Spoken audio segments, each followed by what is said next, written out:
Hello, আমি তাপস নন্দী। আজকের তোমাদেরকে শেখাবো rectification of errors second part. তো আগের দিন আমি একটা রেকটিফিকেশনের ভিডিও দিয়েছি, আমার চ্যানেলে দেওয়া আছে, তোমরা দেখে নিও। এই ভিডিওটা দেখো। রেকটিফিকেশন অফ এরর্স এর সেকেন্ড পার্টে আমি কিছু কোশ্চেন রেখেছি। এগুলো কোশ্চেন, এই কোশ্চেনগুলো আমি সলভ করব। রাইট এন্ট্রি, রং এন্ট্রি এবং রেকটিফাই এন্ট্রি। এগুলো হচ্ছে মোস্ট ইম্পর্টেন্ট কোশ্চেন। এই কোশ্চেনগুলো যদি তুমি শিখে যাও, রেকটিফিকেশনের অলমোস্ট সব কোশ্চেন তোমরা পারবে। তোমাদের 11-এর যেরকম কোশ্চেন আসবে সব কোশ্চেনই তোমরা পারবে। আমি Tapas Nandi, welcome to my YouTube channel.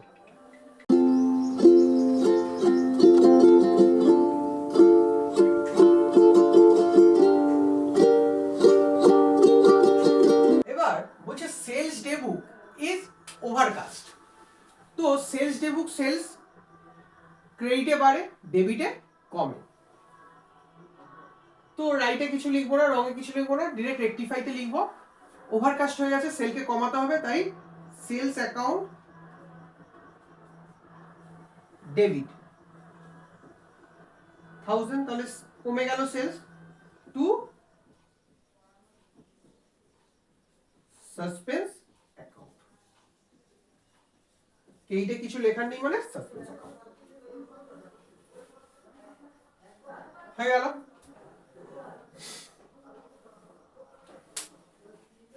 এই একটা হয়ে গেল। এবার সেকেন্ড নম্বরটা হচ্ছে paid to Rohit ₹500 but debited to Mohit ₹50।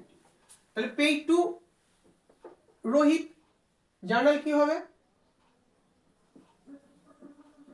Rohit account debit to cash account 500। Wrong কি করেছো? রং করেছে but debited to Mohit account, তাহলে করেছো Mohit account debit, Mohit account debit ₹50।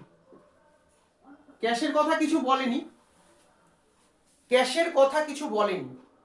যদি কিছু না বলা থাকে, অপর অ্যাকাউন্টে যদি কিছু না বলা থাকে, তাহলে কিন্তু সেটা ঠিকই আছে, রাইটেও যা ছিল রঙেও তাই আছে। তাহলে টু ক্যাশ অ্যাকাউন্ট ক্রেডিট 500। তাহলে ক্যাশ ক্যাশ কেটে বেরিয়ে গেল। এখানে কি অ্যামাউন্টেও ভুল, নামেও ভুল, মানে রোহিত ঠিক ছিল, মোহিত করেছে। তাহলে মোহিতকে ক্যান্সেল আউট করার জন্য প্রথমে ক্যান্সেল আউট করো, রেকটিফাই টু মোহিত। ক্যান্সেল আউট করার জন্য ক্রেডিট করতে হবে 50, ক্যান্সেল আউট হয়ে গেল। রোহিতকে 500-এ দাঁড় করিয়ে দাও। Rohit account debit 500। এবার এই যে ডিফারেন্স 450 টু সাসপেন্স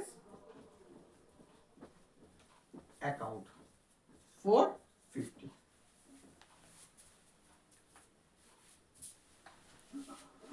সেকেন্ডেরটাও হয়ে গেল। Building repair ₹200 but debited to building account. তাহলে বিল্ডিং রিপেয়ার করলে কি করি আমরা? ওয়েজেস দিই। তাহলে wages account debit to cash, এটা রাইট এন্ট্রি ছিল 200। রং কি করে দিয়েছি? বিল্ডিং অ্যাকাউন্ট করে দিয়েছি। Building account debit to cash 200। মানে রেভিনিউ এক্সপেন্ডিচারটাকে আমি ক্যাপিটাল এক্সপেন্ডিচার হিসেবে দেখিয়ে দিয়েছি। Wages revenue expenditure, building capital expenditure. তাহলে রেকটিফাইন্ডে কি করব? ক্যাশ ক্যাশ কেটে বেরিয়ে গেল, ক্যাশ রাইটেও ঠিক আছে, রঙেও একই। তাহলে বিল্ডিংটাকে ক্যান্সেল আউট করতে গেলে টু বিল্ডিং অ্যাকাউন্ট 200 ক্রেডিট করলাম, ক্যান্সেল আউট হয়ে গেল।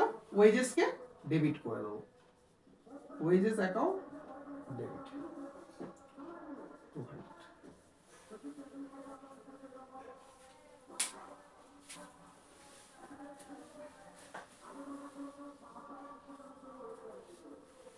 3 নম্বরটা হয়ে গেল। Purchase from Ashok ₹800 but entered only 80। Number 4, তাহলে পারচেজ করেছি অশোকের থেকে কিন্তু 800 টাকা, কিন্তু 80 টাকা লিখেছি 80। তো রাইট এন্ট্রি হবে purchase account debit to Ashok 800 wrong কি করেছি, purchase account debit to Ashok 80। তাহলে তোমাকে 720 বাড়াতে হবে, তাহলে সেম এন্ট্রি রেকটিফাইতে, purchase account debit to Ashok account 720 this is rectified entry। 4 নম্বরটাও হয়ে গেল। 5 নম্বরটা কি বলছে, receive from Rahul 250 but enter 25 in cash book. তাহলে রিসিভ কত করেছো রাহুলের থেকে, 250।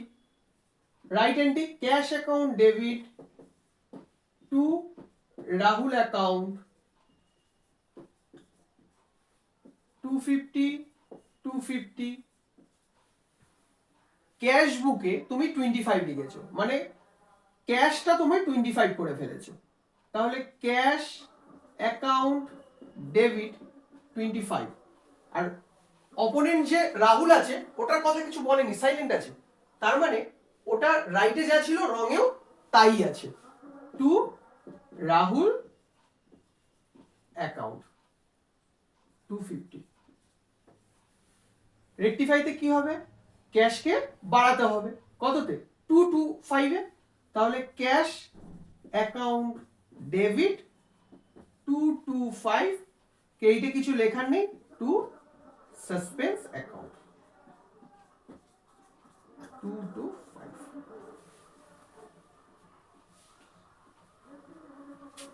পাঁচেরটাও হয়ে গেল।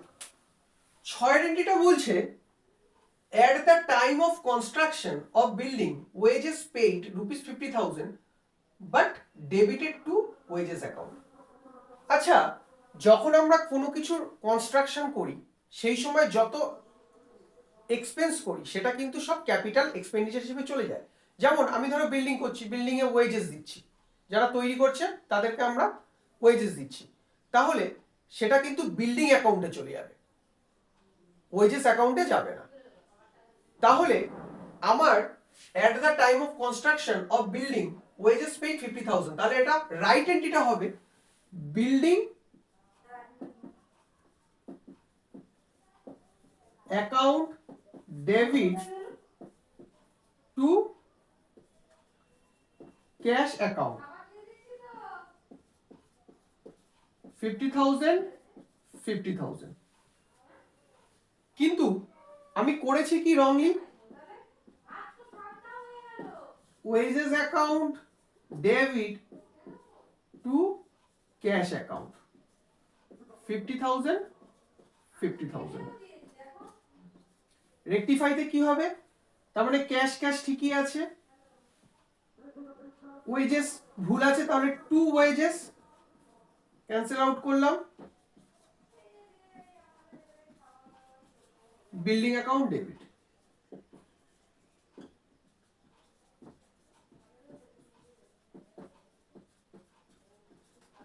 রেকটিফাই এন্ট্রি 6টাও হয়ে গেল।